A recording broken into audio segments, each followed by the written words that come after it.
The long years stretch behind us into the past, forming corridors of time which echo to the bugle sound of valor. Those years and that valor have been given tangible focus here in this quiet shrine of tribute, the Hall of Heroes.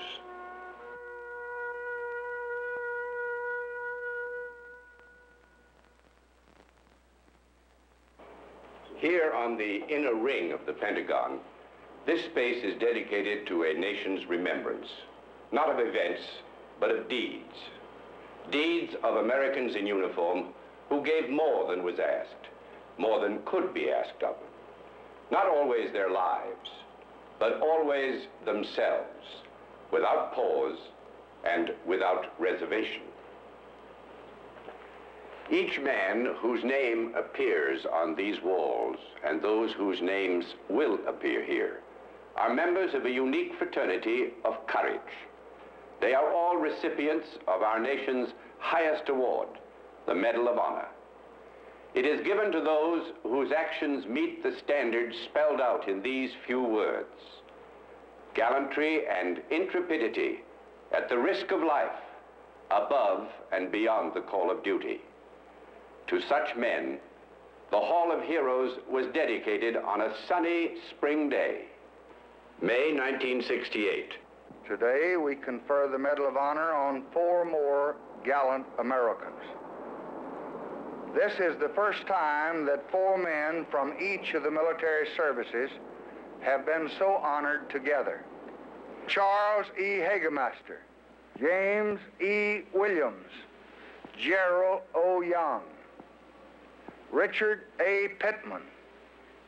They will place their names now in a new Hall of Heroes, created here in the Pentagon as a memorial to all who have earned their country's highest award for courage in combat. Seeing 2 of his comrades seriously wounded in the initial action, Specialist Hagemeister unhesitatingly and with total disregard for his own safety raced through the deadly hail of enemy fire to provide them medical aid.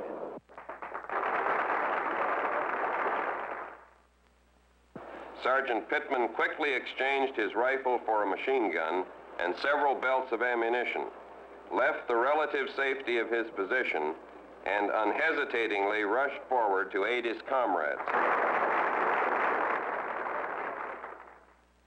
Petty Officer Williams was serving as patrol officer of 2 river patrol boats when the patrol was taken under fire by 2 sampans. He boldly led the patrol through the intense fire and damaged or destroyed 50 sampans and 7 junks. Disregarding serious burns, Captain Young aided one of the wounded men and then attempted to lead the hostile forces away from his position. For more than 17 hours, he evaded the enemy until rescue aircraft could be brought into the area.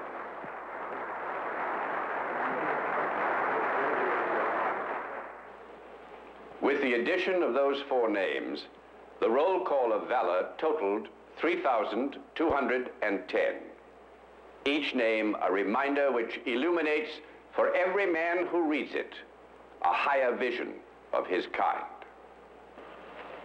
Originally, there was only 1 version of the Medal of Honor. Today, there are 3. This one specifically for the Army, and there, another one for the men of the Navy, Marine Corps, and Coast Guard, and finally, one for the Air Force. They all, however, celebrate the same qualities and actions which add up to what we call, inadequately, heroism.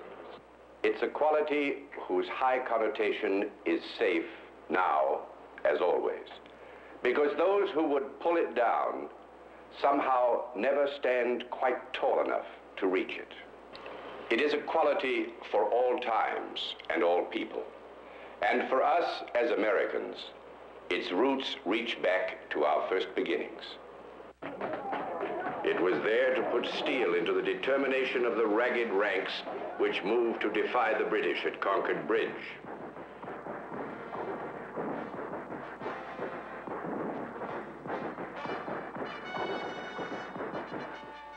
was there in the hearts of the first citizen soldiers who left homes and families, gathering to pursue their awakening dream of national independence and individual liberty.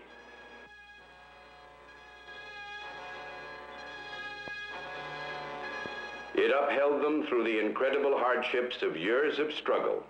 It led them through Trenton and Saratoga and finally to Yorktown.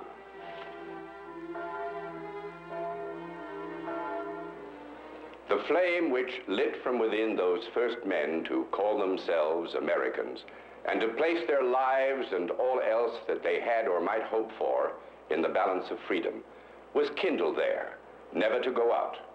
But the hard-won independence of the United States was to require reassertion again and again. The next test of whether American sovereignty was to be an accepted and honored fact among the nations of the world came in 1812.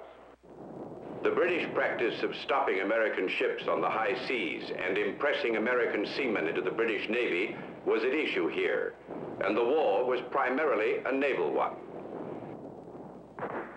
Its one major land battle has come to be known as the Battle of New Orleans.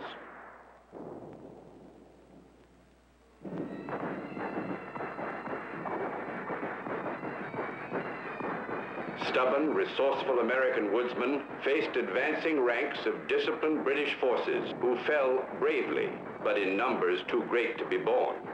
In the end, this brief war of 1812 made its point to the watching world. Americans would live in liberty, and individual citizens would enjoy their rights as citizens wherever on earth they might travel.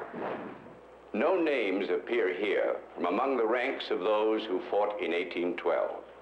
The Medal of Honor had not yet come into being, but the qualities that the medal would one day be created to honor, these were there, as they have always been. And these qualities were soon again to be sorely tried. Before it was a century old, the nation faced a conflict that shook it to its foundation and marked in deep suffering the beginning of its maturity, the Civil War.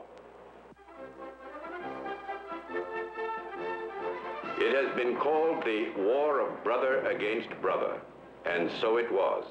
A more tragically exact description would be hard to come by. The soldier in gray fought with fiery bravery that was rooted in a proud way of life, a tradition in which honor and gallantry were deeply fundamental. His skill and courage were never depleted, but in the end, his resources would be.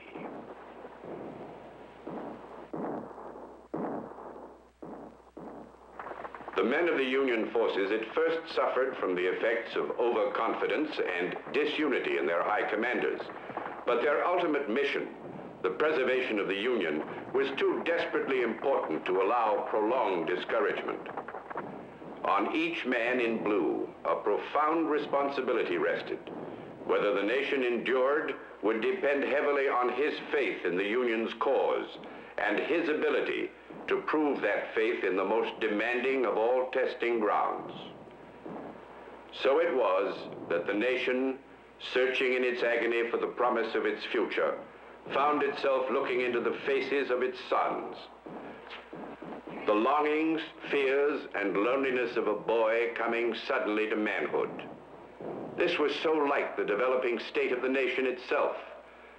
Soldier and nation together found that their fears and doubts were not so strong as their faith in the cause of a unified country. The soldier in blue kept that faith and fought for it with steadfastness and courage. And a grateful people in the midst of war forged a medal to honor that courage. In the swirling fury of this war of American against American, the Medal of Honor was born.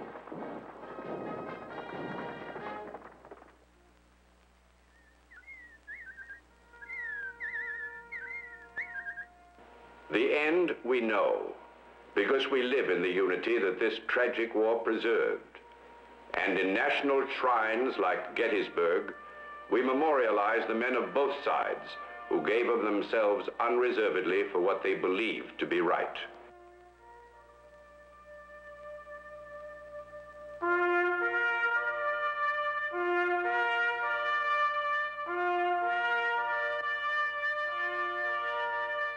Here are the names.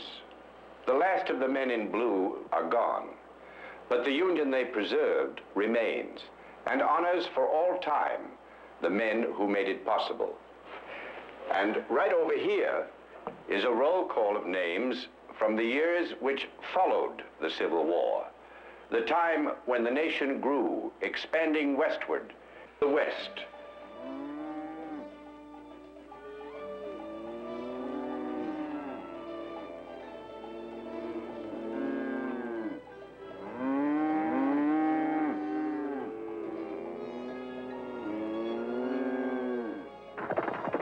Charged with the task of making the frontier safe was the regular army. Out west, that meant the cavalry. The troopers who rode into that wide country were vastly outnumbered. And their adversary was often a master of combat, a rawhide tough and experienced fighter, dangerous to underestimate. This era in America's growth has passed into legend, but real men lived it. Many were awarded the Medal of Honor. The names of their battlegrounds are obscure now, most of them. Others will never be forgotten. Names like Little Bighorn, where 24 of the men who stood with Custer won the nation's highest award. But wherever he fought, on the plains, among the buttes, or in the timber, he got the job done. That job was simple enough to state. It was to establish security and stability across the vast middle reaches of the continent.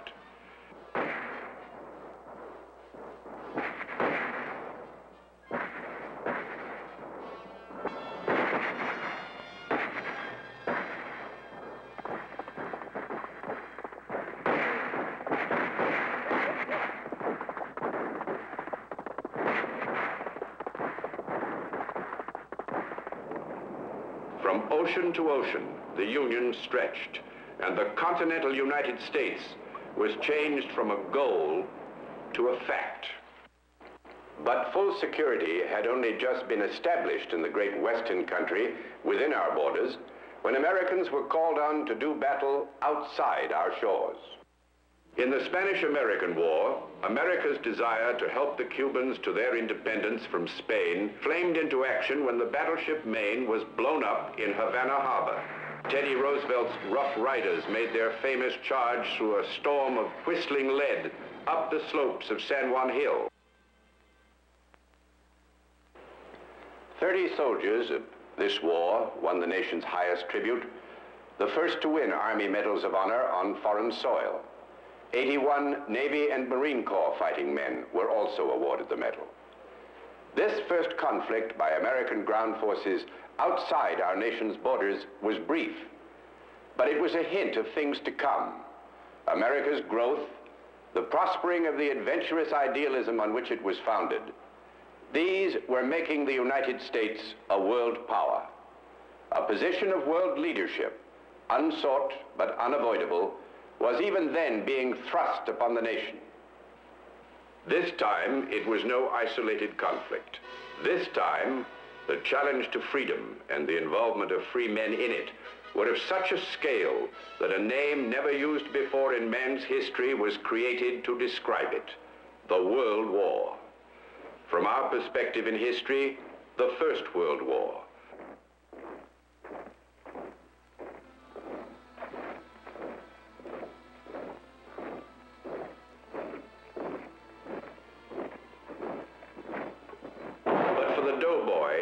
In his hundreds of thousands, it was the World War.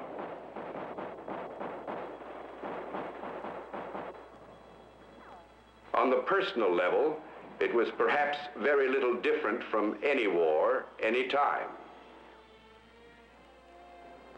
Where'd that sergeant go? We're due to move out any... Wow. Take your time, Sarge. Don't hurry on my account. Where do they get them all?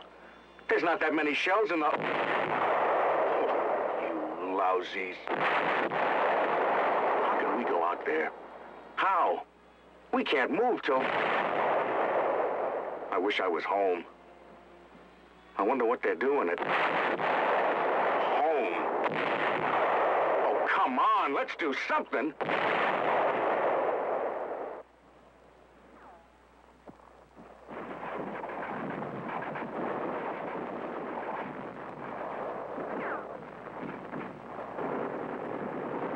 The war that faced the doughboy was one of massed firepower and jagged trench lines cutting across the heart of France, facing and using weapons more deadly than ever in history.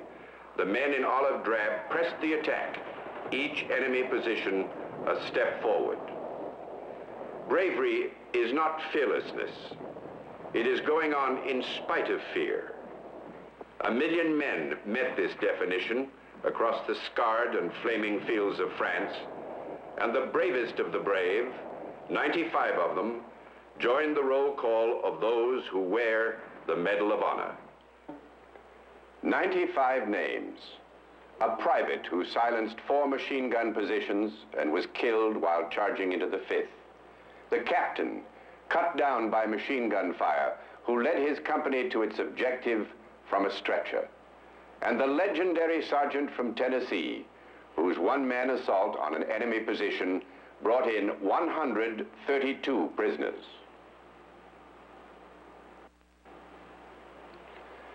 The war to end all war was over, or so many of us in our inexperience believed. But a mere heartbeat of history, 2 decades, would prove otherwise.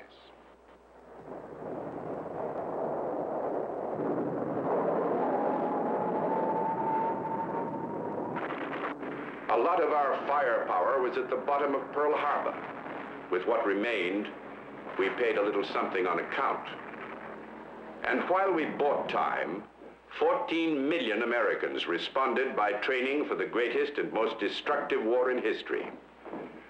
So began World War II, and before it was over, 430 from among the 14 million would win the Medal of Honor. Some would come upon their moment on islands of the Pacific, others in African desert or the steep and hostile terrain of Italy. But for each, it would be a moment when somehow the price that action might exact from them was left unconsidered, shouldered aside by their individual commitment to meet the need for that action. D-Day, 5,000 ships, and on every one of them, men thinking of loved ones, of home, of just how much they had to lose.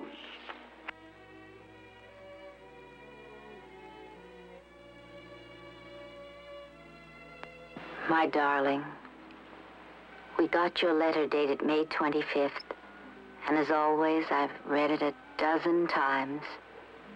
I keep them all. We'll read them together someday.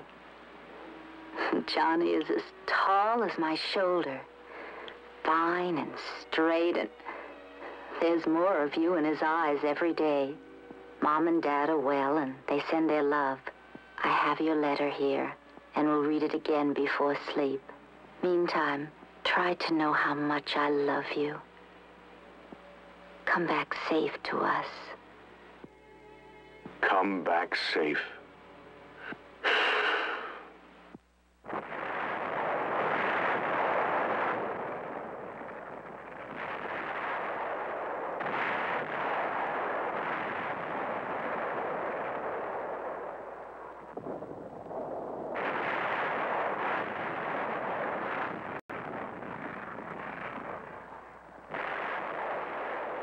Dawn came, D-Day had begun.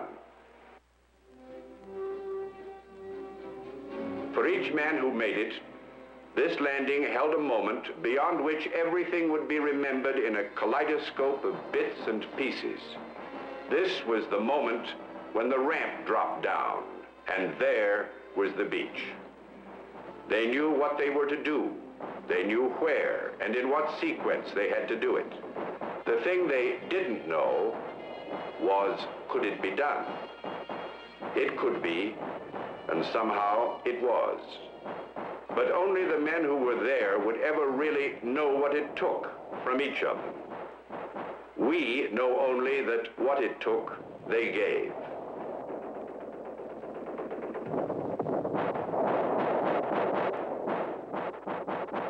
From D-Day onwards, their strength never stopped growing, and the spearheads of that strength penetrated steadily inward toward the enemy's heartland, sometimes slowly, and then more swiftly, as Allied strength mounted and that of the enemy was worn away.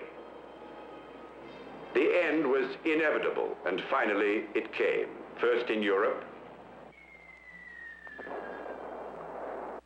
then quickly in the Pacific. The second conflict to bear the name of World War was over. Once again, hundreds of thousands came gratefully home. Others remained in ground they had bought and paid for with the ultimate currency of life itself. Unlike the doughboy of World War I, the serviceman returning from Europe or the Pacific was not so quick to believe that the conflict just ended had ended war for all time. But he did know this: forces which had once again threatened to destroy his way of life had been defeated, and that way of life preserved. And he knew, too, that without him, it could not have been done. Korea, June 1950. For the first time, the armed aggression was that of a communist enemy. The answer was clear and emphatic.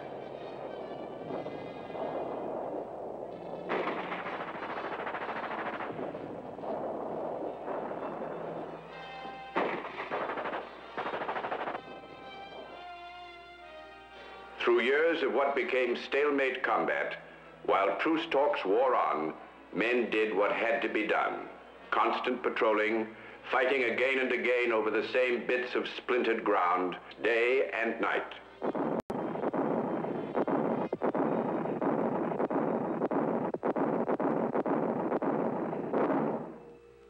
In the end, the point had been made, once again, that aggression against free men would be met and thwarted.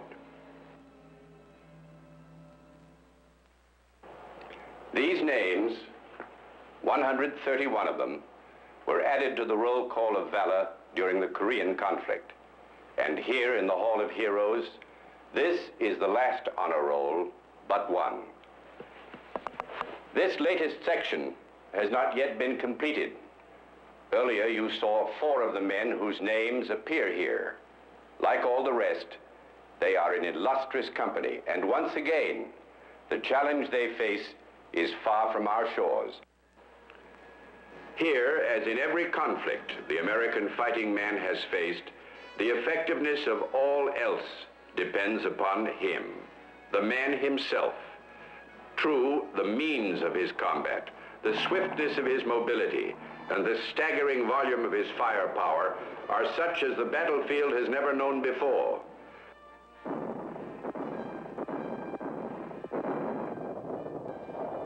But the man himself and the inner force that animates him, these are unchanged. He arrives at his objective faster and fresher than any man of arms in history, and in his hands are weapons more deadly than any of the past. But he well knows that despite all the technological advances, in the final analysis, there is no easy road.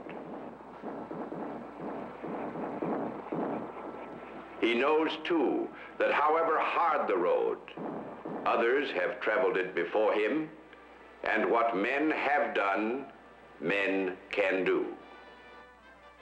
What enables a man to move forward into a maelstrom of roaring, slashing sound and flying steel and flame?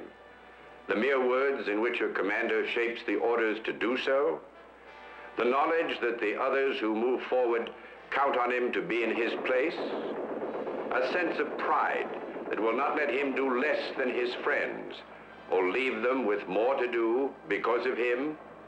Or the simple consciousness that this is going to be done, and it is his time to do it? Whatever it is, whether we name it courage, sense of duty, bravery, or simply guts, it is there, and they go and get it done.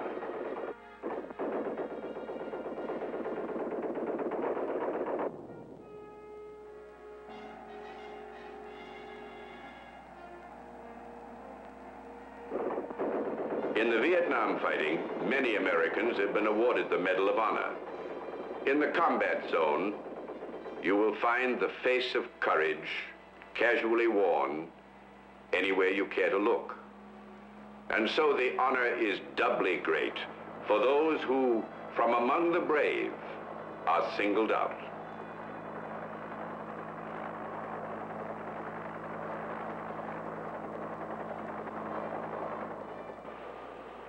In one sense, these medals are no more than stylized bits of metal. But in another, more fundamental sense, they are the tangible representation of a priceless intangible. This, then, is in celebration of that something in man which is both indefinable and undeniable. For this, the Hall of Heroes exists, to say to all who come this way, read these names. Think for a moment of the men whose courage put them here. What they did, each in his own moment, is a statement, a shout, a cry that echoes for each of us. Remember and be proud.